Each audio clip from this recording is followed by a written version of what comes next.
Ada videonya itu tentang, online, penipuan online itu, tapi untuk yang belanja online itu loh, Mbak Yuni. Kenapa sayang belanja Nah, online? Kenapa sayang? jadi gini, saya ini sebagai pelaku UKM juga pelaku UKM dan penjual online, Mbak Yuni. Seperti itu.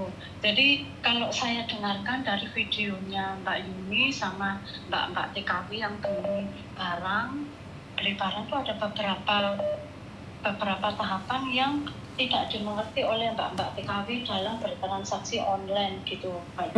Jadi karena itu mereka sering kena tipu seperti itu. Oh, jenengan ini sebagai pelaku ya? Jenengan itu jualan online? Iya. Oke. Saya jualan online, saya UKM dan saya juga jualan offline dan online seperti itu. Oke, kalau boleh tahu nih, jenengan jualan apa? Saya itu jualan di bidang fashion. Jadi fashion itu ada tas yang dari kulit asli ya. Kemudian ada baju tidur. Baju tidur itu bisa untuk hampers. Hampers itu apa? Jadi hampers itu jadi satu set baju tidur piyama sama sandalnya slippers, kemudian daster, satu set sama sandalnya slippers, itu, kemudian baby doll yang celana pendek itu juga slippers sama slipper. Nah itu biasanya itu orang-orang beli itu untuk hadiah, ulang tahun atau apa gitu loh, Mbak Yuni. Oke, terus? Nah, seperti itu. Nah, saya nggak apa-apa ya menyebutkan merek saya ya. Nggak apa-apa, yang penting satu nih, apa yang kamu katakan di sini bisa dipertanggungjawabkan dan saya juga butuh alamat kamu di mana saya bantu promosi pun nggak apa-apa, yang penting bener. Saya itu orangnya bebas. Kamu tempat produksinya di mana kalau boleh tahu? Saya ada di Malang, Mbak Yuni. Jadi merek saya adalah Eureka. Eureka tulisannya itu adalah produksi saya. Oke. Hasil produksi saya. Dan saya pakai bahan lokal, kemudian pekerjanya juga lokal ya. Karena saya UKM, jadi saya mengutamakan yang di daerah saya, Mbak Yuni. Oke, siap. Ya. Terus? Jadi gini, sebetulnya dalam bertransaksi online itu ada dua macam, Mbak Yuni. Ada yang dari sosmed, ada yang dari marketplace, seperti itu, ya kan? Kalau sosmed itu biasanya mbak-mbaknya kan belinya dari Facebook atau Instagram, betul, ya kan? Betul. Nah, seperti itu. Nah, kalau misalnya dari sosmed, akhirnya itu akan beli secara personal. Secara personal saling memberi nomor WA, ya kan? Seperti itu. Ya kan? Seperti itu. Nah, kalau seperti itu ada beberapa macam juga, barang yang ready atau barang yang masih PO atau purchase order. Apa? PO itu apa? PO itu purchase order. Jadi pre-order. Terus? Jadi barang itu akan dibuat kalau ada pesanan PO itu, ya kan? Nah, seperti itu. Misalnya seperti kemarin kayak saya dengar yang kucing itu, Mbak Yuni ya. Oh iya betul, kucing. Seperti itu. Nah, saya melihatnya mbaknya itu kena tipu karena gini, kucing. Dia mungkin belinya secara personal di Facebook, akhirnya bisa tukar-tukaran nomor WA, ya kan? Harusnya mbaknya itu melakukan COD, ya kan? Melakukan COD. COD itu cash on delivery, seperti itu. Nah, pada saat COD, pada saat WA itu chat-chatan, mbaknya sudah harus tahu total yang harus dia bayar berapa. Harga kucingnya berapa, pengirimannya berapa, totalnya berapa, seperti itu.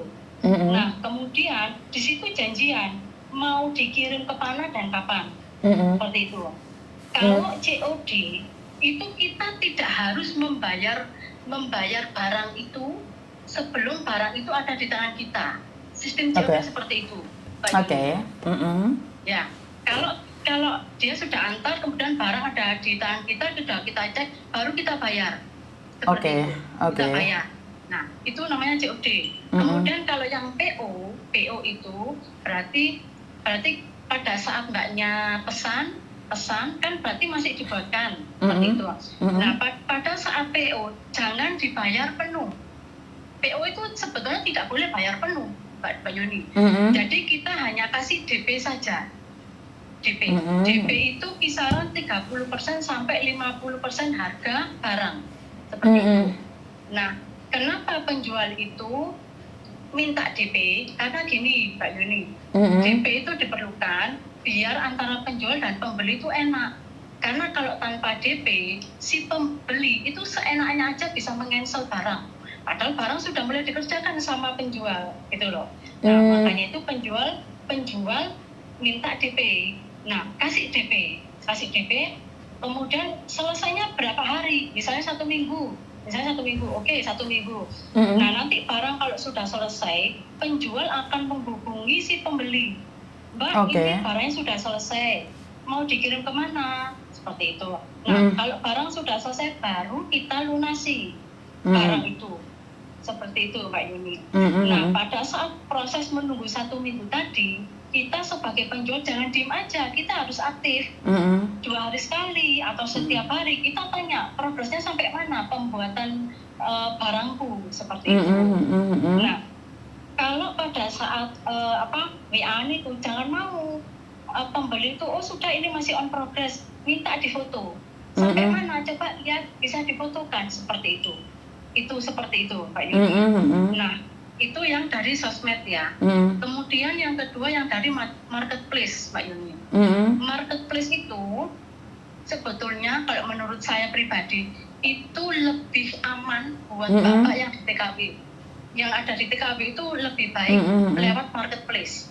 Karena marketplace ini berdiri di tengah-tengah di antara penjual dan pembeli. Seperti itu. Ya kan?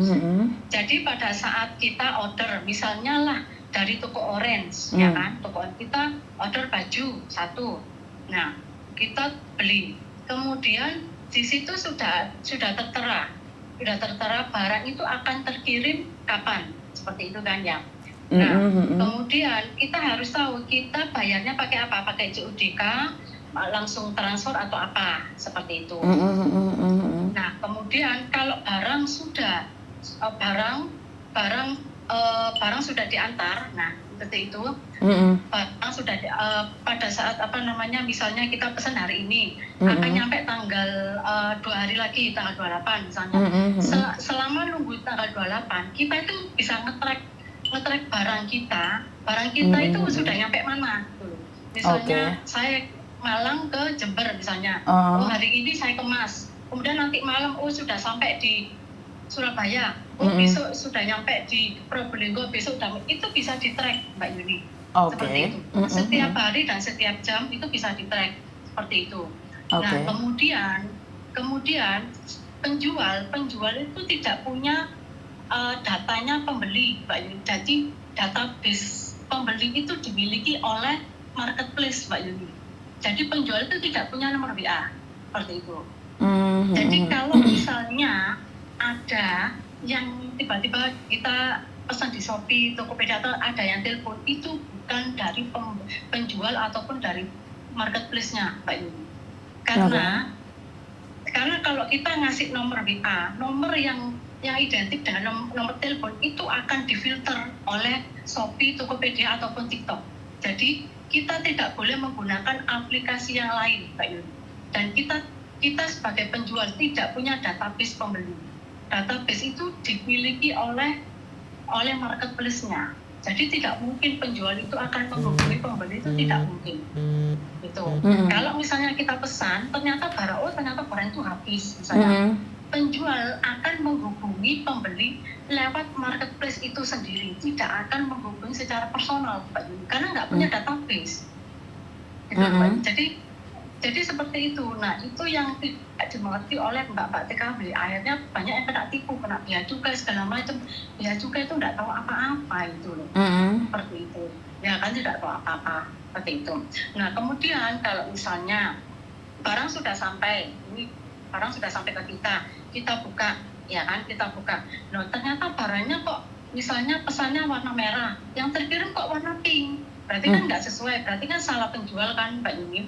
Kita bisa refund atau return. Oke, Mbak, sebentar saya potong dulu. Sebentar saya potong dulu. Ya. Teman-teman, ini adalah edukasi, ini bukan masalah promosi atau tidaknya. Saya tidak peduli produk dia apa, ini adalah edukasi. Jangan berpikiran jelek tentang orang yang memberikan edukasi. Karena dia selama ini mendengarkan nih dengan penjualan online yang tidak kalian pahami.